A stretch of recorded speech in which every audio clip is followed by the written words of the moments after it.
Hello, everyone, and welcome back to Stories on the Small Screen. I hope everyone is doing well, and let's get right into it. Today, of course, we are going over Our Kind of People. We are in Season 1, Episode 3.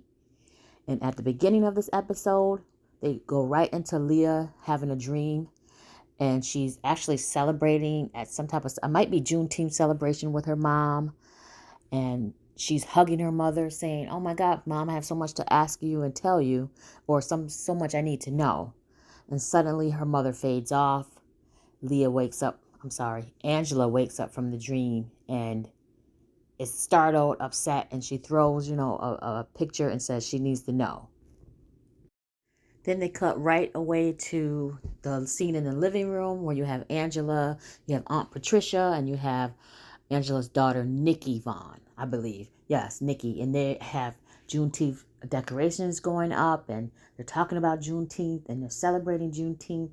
And they're just discussing how it meant so much, how Angela's mother had her celebrate Juneteenth. But Angela also mentions, the red, black, and there's a red, black, and green ball, or red, black, and on the green. Excuse me if I'm saying it wrong. That the Franklins are holding, and she plans on inviting herself or snagging an invite so she can actually get close to Teddy and have a conversation with him. And you should see Aunt Patricia's face. She kind of looks startled. So Aunt Patricia, she is definitely hiding something. I don't know what it is, but I'm pretty sure we're going to find out soon. So we move on to Raymond and Lauren. It looks like he's picked her up from jail. They're getting out the car because she still has the clothes on from the day before or the night before. And they're talking about the rose ceremony.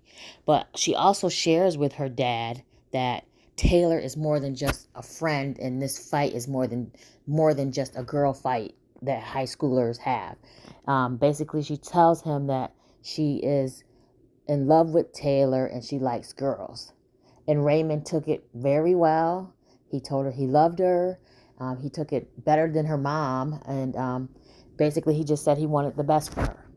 So moving along, Raymond also shares with Leah that Angela is coming to the office today to present to the board about Eve's crown, because you remember she's trying to get into the incubator program.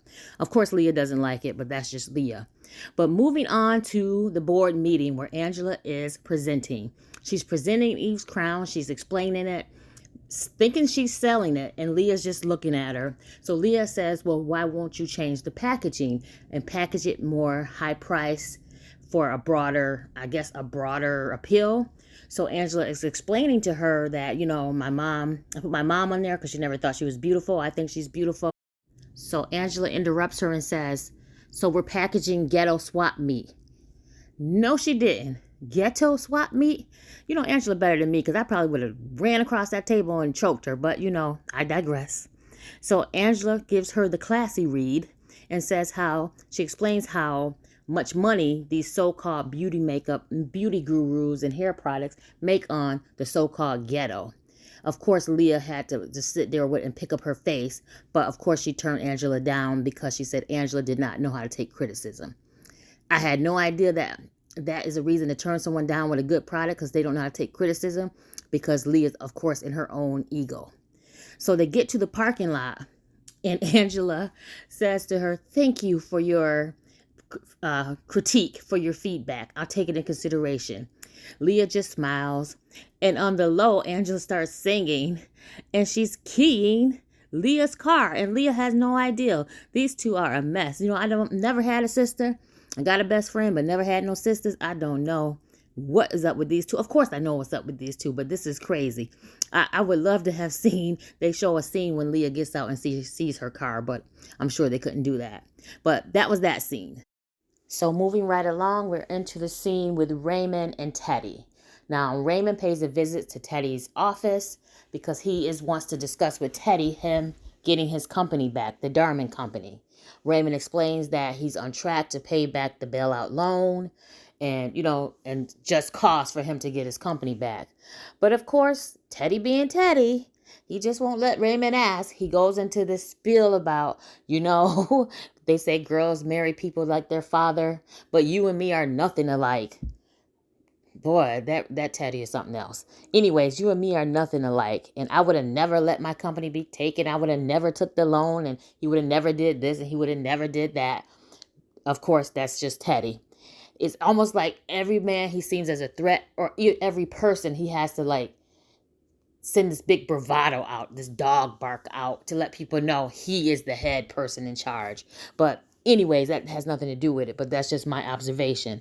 So Raymond's kind of like a strong silent type, I guess. He's like, you know, um, don't take my quietness for weakness, something to that effect. I'm paraphrasing it because I can't remember all. And he makes his comment and then he walks out. But I can say Teddy is something else. I got a feeling later on him and Raymond's definitely going to spar some more, and it'll be interesting to see what happens. A quick scene is when Leah also visits her mother. At first I thought her mother was in some type of what do you call it, senior citizens home. But now I'm wondering if she's in this high price, what do you call it, mental home, or she's at a state where someone takes care of her because she has mental issues. I'm not sure what the mental issues are, or if they're just keeping her heavily medicated because Teddy is doing that on purpose and she's not really mental. And Teddy has medicated her so long through the years that is making her seem like she's mental. I don't know. I don't know. I hope they explain it better, but nonetheless, Leah went to visit her. Of course, she really didn't say anything. She just let Leah talk and explained about Leah was talking about the rose ceremony, and that was that scene. So we go back to I'm exhausted with this Leah and Angela already, and it's only 3 episodes in. But Leah pays Angela another visit, and she is so conniving. She literally has her checkbook trying to buy Angela's silence, or trying to make Angela move and say how much is your cost, how much can I pay you to leave. She even brings down Angela's debt, about her balloon loan, and about her payments that's overdue, and the credit card payments. Leah is a piece of work, but she was willing to pay the money. But Angela is so feisty, she literally cut her palm of her hand, smeared the blood on the check, and was like, "You can't buy me, honey." Ooh, that scared Leah, because Leah jumped startled and she ran out. And Angela was like, "No, take it, because maybe you'll see that we are sisters." Leah was out the door, which I would have been out the door too. Don't cut yourself and try to sling your blood on me. I'm not with that. But that was an interesting scene. Well, fast forwarding to what we probably all wanted to see, and Angela pays Teddy a visit finally, and she confronts him. And she actually blames Teddy for Leah visiting her earlier with the check, which Teddy says he had no idea. He never sent he never sent Leah there. He didn't know Leah was going to do that. I was actually shocked how the scene went. I thought it'd be more confrontational.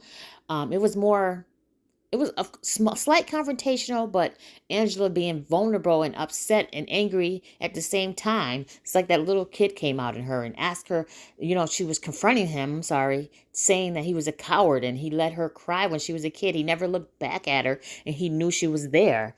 And surprisingly, Teddy walks around the desk and sits in front of her and saying, "Well, he never meant to do that. It's more than you think. And it's not what you think. Your mother meant more to me," or maybe he's lying. I don't know.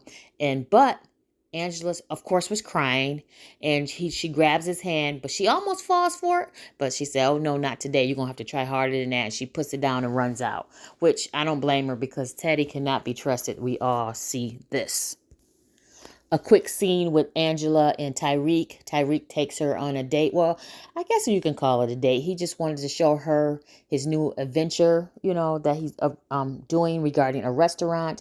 And Angela and him, Angela basically gives him a kiss. So I guess they're trying to be an item. I'm not sure. Like I said last episode, I don't trust him, but moving on. Now let's get back to Aunt Patricia, because I told you last episode Aunt Patricia has some secrets, and apparently they're out in this episode. She's in the car and she's driving around looking for something. I had no idea. And then all of a sudden, these two men, one was Teddy and one might have been a bodyguard, I don't know, gets in her car. Teddy gets in her car, the bodyguard leaves, and he tells Patricia about your secret. And Patricia's like, "Is Darius here?" And I'm like, "Who's Darius?" But I guess we'll figure that out. I don't know if Darius was her lover or friend. I have no idea.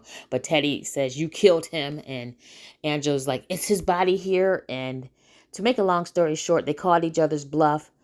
Because Teddy was like, I told you, I wanted you to get Angela out of here. I want her to leave Oak Bluffs. And Patricia's like, and I told you she's stubborn and she's not leaving. So Teddy goes, well, we called each other's bluff. And he even, of course, trying to blackmail her and said, I have more on you than you have on me. And I will save it and use it when ready. And of course, Aunt Patricia just looks at him. So this will be interesting. I don't know what these two got going on, but whoever Darius is, I hope we find out. Well, let's move on to this red and black on the green function in the end of the episode, because a lot was going on and moved fairly quick.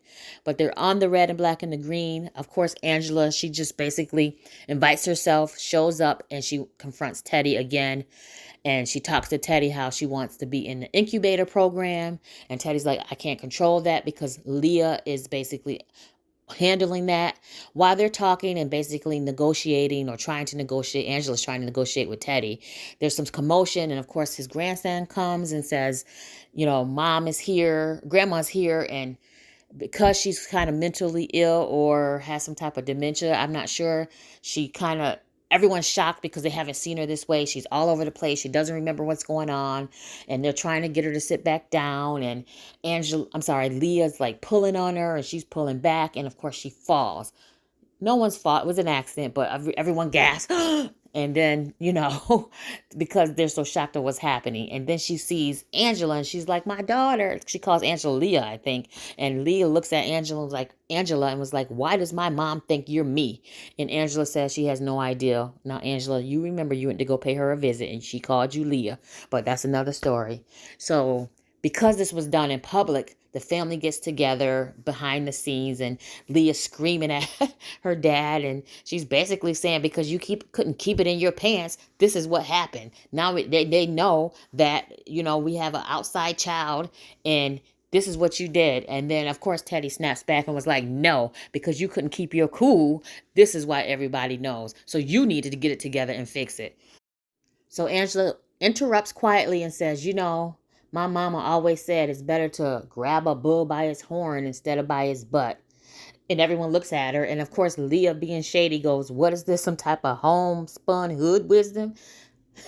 Leah is shady. So, but to make a long story short, Angela's advice worked. They kept united front. They announced in front of everyone that Angela is the sister and part of the family, and they're welcoming her in. They're welcoming her into the family. But no, Angela takes it one step further. She's smart. She used her. She got in where she could. She goes to the microphone, and Leah's like, "What are you doing?" She's like, "And my family has accepted me, and they also accepted me into the incubator program." Boy, Leah's face was softy, and so was Teddy. But you know what? It worked, and Angela used her moment to get what she wanted, especially with that family. It seems like that's what you have to do. So the final few scenes was Leah and her daughter Lauren sharing a moment about, wow, she's shocked that her mom has a sister, and goes on, and they talk about their feelings and share a mother-daughter moment. But also it has Angela sharing a moment with her daughter as well.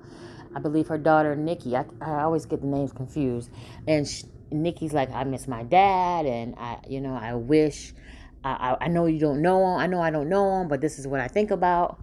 And then the final scene is Angela's visiting a prison, and the guy goes, "What are you doing here?" And she's like, "I think it's time for you to meet Nikki, the daughter." So I'm not sure what that's about. That should be interesting. Why he's in jail? Why she hiding him? I guess stay tuned and we all will know. Well, that's all I got for you on season 1, episode 3 of Our Kind of People. Tell me what you think. Of course, I do my ratings from 1 to 10, and this one was, to me, a 9. The best so far. It was juicy. It had a lot of stuff going on, a lot of shade, and a lot of interesting characters at this point. Also, I forgot. What did you guys think about Tyreek putting that camera in on Angela's home? I knew he couldn't be trusted, but I couldn't even talk about it. But that's going to be interesting to see where that leads. So if you like this video, please hit the like button.